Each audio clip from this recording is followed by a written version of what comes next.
నమస్కారం ఈటీవీ 360కి స్వాగతం. ముందుగా ప్రధాన అంశాలు. రాష్ట్రంపై నిప్పుల వర్షం కురిపిస్తున్న భానుడు. నేడు రేపు కోస్తా జిల్లాలపై అధిక ప్రభావం.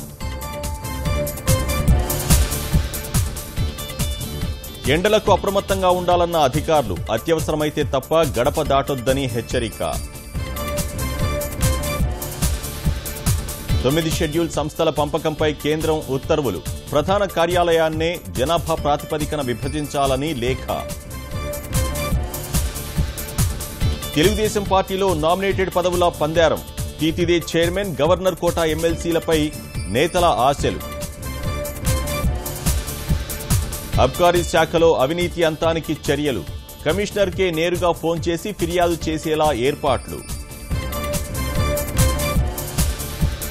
రక్షణ ఉత్పత్తుల్లో భారత్ తయారీకి బాటలు.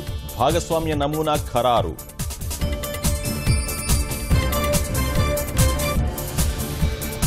హైదరాబాద్ వేదికగా నేడు ఐపీఎల్ తుదిపోరు. అమీతుమీకి సిద్ధమైన ముంబై, పూణే.